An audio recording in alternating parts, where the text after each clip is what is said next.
بسم اللہ الرحمن الرحیم۔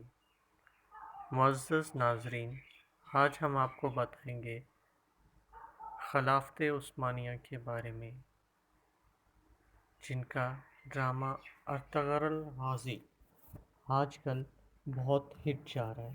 اس کی تاریخ کیا ہے، اس کے بارے میں آپ ہمارے ساتھ جڑے رہیے، ہم آپ کو اس کی مکمل تفصیل سے آگاہ کریں گے۔ پہلے حصے کا آغاز کرتے ہیں، یہ ہے طلوع عروج تک۔ یہ عرصہ 1299 سے 1453 عیسوی تک کا ہے۔ شروعات کچھ یوں ہوتی ہے: سلاجقہ روم کی سلطنت کے خاتمے کے بعد اناطولیہ میں طوائف الملوکی پھیل گئی اور مختلف سردار اپنی اپنی خود مختار ریاستیں بنا کر بیٹھ گئے، جنہیں غازی امارات کہا جاتا تھا۔ 1300 تک زوال کی جانب گامزن بازنطینی سلطنت انطولیہ میں واقع اپنے بیشتر صوبے ان غازی امارتوں کے ہاتھوں گنوا بیٹھی۔ انہی امارتوں میں سے ایک مغربی اناطولیہ میں اس کی شہر کے علاقے میں واقع تھی، جس کے سردار عثمان اول تھے۔ کہا جاتا ہے کہ جب ارطغرل ہجرت کر کے اناطولیہ پہنچے تو انہوں نے دو لشکروں کو آپس میں برسر پیکار دیکھا، جن میں سے ایک تعداد میں زیادہ اور دوسرا کم تھا۔ اپنی فطری ہمدردانہ طبیعت کے باعث ارطغرل نے چھوٹے لشکر کا ساتھ دیا اور 400 شاہ سواروں کے ساتھ میدان جنگ میں کود پڑے، اور شکست کے قریب پہنچنے والا لشکر اس اچانک امداد سے جنگ کا پانسا پلٹنے میں کامیاب ہو گیا۔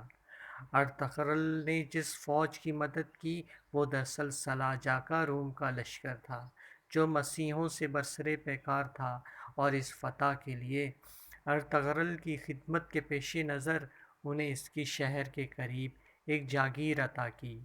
1281 عیسوی میں ارطغرل کی وفات کے بعد اس جاگیر کی سربراہی عثمان اول کے ہاتھ میں آئی، جنہوں نے 1299 عیسوی میں سلجوقی سلطنت سے خود مختاری کا اعلان کر کے عثمانی سلطنت کی بنیاد ڈالی۔ عثمان اول نے اس چھوٹی سی سلطنت کی سرحدیں بازنطینی سلطنت کی سرحدوں تک پھیلا دیں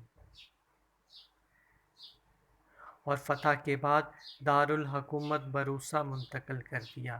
عثمان اول ترکوں میں انتہائی قدر کی نگاہ سے دیکھے جاتے ہیں۔ در حقیقت وہ بہت ہی اعلیٰ اوصاف کے حامل تھے، دن کے مجاہد اور رات کے عابد کے ساتھ ساتھ انتہائی شریف النفس، سادگی پسند، مہمان نواز، فیاض اور رحم دل انسان بھی تھے۔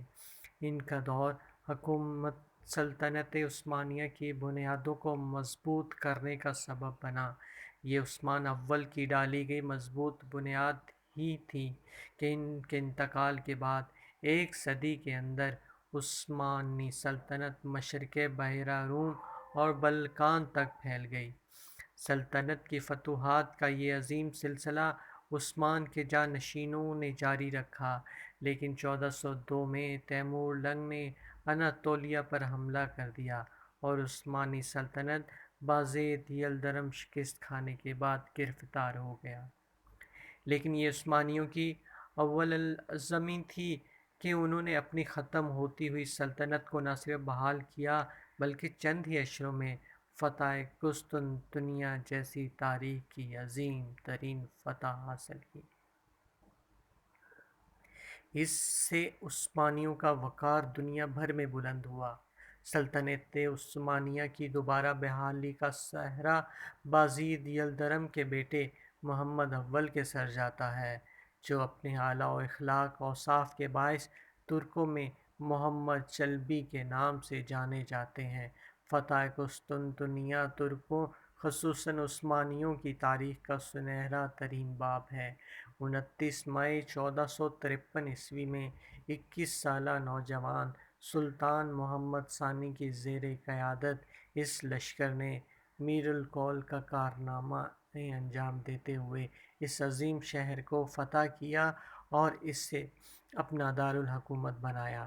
اس طرح محمد کیسر روم بن گیا، اور یہ لقب اس کے ان ارادوں کو ظاہر کرتا تھا کہ عثمانی جلد روم پر بھی قبضہ کر لیں گے، اور انہی مقاصد کے حصول کے لیے 1480 میں عثمانی افواج جزیرہ نما انطالیہ پر اتریں اور اوٹرانٹو اور اپولیا کے شہروں پر قبضہ کر لیا، لیکن 1481 میں محمد فاتح کی وفات کے ساتھ ہی فتح انطالیہ کی مہم کا خاتمہ ہو گیا۔ ناظرین، یہ تھا پہلا دور عثمانیہ سلطنت کا۔ مزید دور کی تفصیلات کے لیے آپ ہمارے چینل کے ساتھ جڑے رہیے، ہم آپ کو گاہے بگاہے معلومات فراہم کرتے رہیں گے۔ چینل دیکھنے کا شکریہ، پلیز کو لائک کریں، شیئر کریں اور چینل کو سبسکرائب کریں۔ Thank you very much.